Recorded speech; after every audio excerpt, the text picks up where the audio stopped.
Welcome all to another episode of Islamic Ministries and Community Development Daily Reminders. Today we are discussing some new aspects of masculinity in Islam. As every true man is a male in gender, but not every male in gender is a true man. So the first trait of real men as Islam describes them in the Quran and Sunnah is taking on responsibilities, fulfilling the responsibilities with one's Lord first and foremost. Praying on time, paying zakat, fasting Ramadan, making hajj, spending generously upon one's family. Then taking care of ourselves, then our families, then our communities. Allah mentions another virtuous trait in the Quran that distinguishes the men from the males. Certainly a mosque founded on righteousness from the first day is more worthy of your prayers. In it are men who love to be purified, and Allah loves those who purify themselves. Another trait that distinguishes the males from the men, the lions from the alley cats, is that the real men frequent the masajid of Allah. They go to pray in the houses of Allah. They visit the mosques regularly. Real men are not those who spend hours upon hours in the cafes, the clubs, the hookah lounges, the dance halls, the bars, the gyms, the playgrounds, or on the corners selling drugs or pimping girls, or the offices. No, this is where the males who have no guidance hang out. This is where the shabab, young men, go to waste their time. We find in this verse that Allah mentioned rijal, men, and mentioned where they like to hang out. And Allah mentioned that real men are those who love to be pure and love to frequent the masajid. They love to purify themselves from shirk, polytheism, innovations. They love to purify themselves from gangs and fake friends. They love to purify their hearts from loving anything more than Allah. They love to purify their minds from music, the speech of shaitan, from foul speech, from swearing, lying, gossip, backbiting, rumor spreading, and all things that can harm one's mind. True men love to purify their bodies from drugs, alcohol, fornication, and harming themselves and their health. True men frequent the masajid, listen to the Quran and beneficial Islamic reminders. True men make wudu, make ghusl, groom themselves, wear their best clothing, look their best, smell their best, and act their best. So that which distinguishes between the males and the men is that true men frequent the masajid and they love to be pure in all aspects of their lives. They love their income to be pure and free from haram. They love their hearts to be pure and free from doubts. They love their households to be pure and free from satanic behaviors and devices.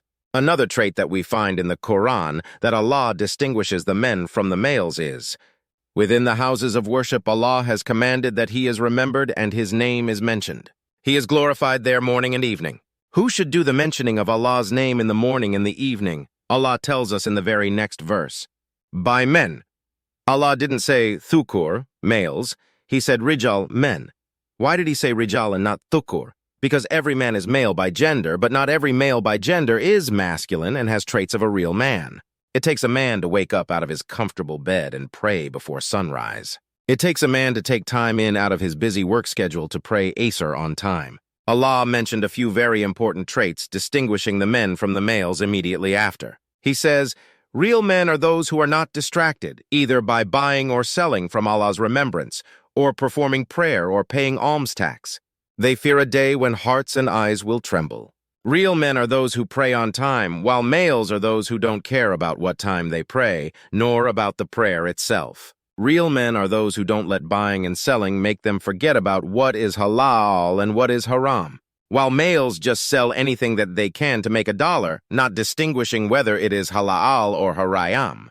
Real men are those who don't let buying and selling and their businesses take them away from prayer, the masajid, and spending for the cause of Allah. Real men fear selling the haram because they fear a day when Allah will ask them about everything they sold. As for males, then they sell whatever brings them the dollar, whether it's halal or haram.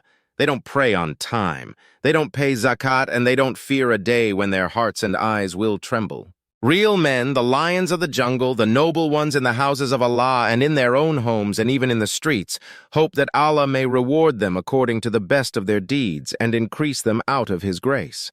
And Allah provides for whoever He wills without limit. As for the males, the alley cats, then they hope for the praise and rewards from the creation, their fake followers on Instagram, Facebook, and TikTok. The alley cat males have forgotten about their creator and what pleases Him.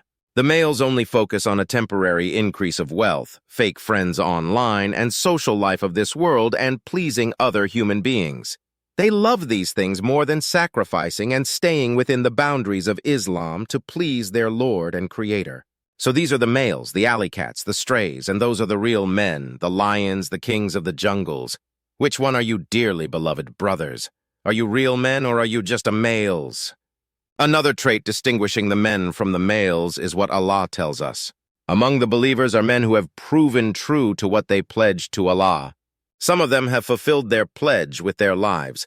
Others are waiting their turn. They have never changed their commitment in the least. Al-Azab.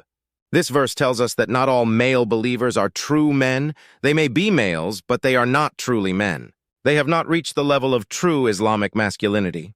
True men are those who have proven true to what they pledged to Allah.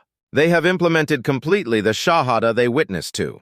True Islamic men don't waver in their deen, nor are they easily swayed by false opinions or incorrect views based on weak evidences or their desires. They don't follow innovations. They don't follow the latest trends. They don't have one foot in the masjid and another foot in the streets selling drugs, running with gangs, and creating mischief in the lands. Real men fulfill their religious and worldly obligations. They fulfill the rights Allah has over them.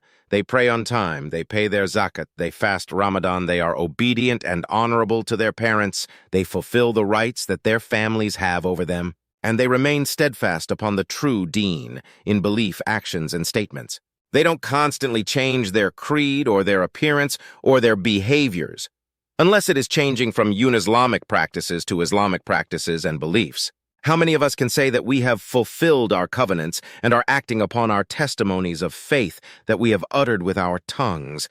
This is one of the first things that distinguishes the men from the males, that we are truthful with Allah and this religion.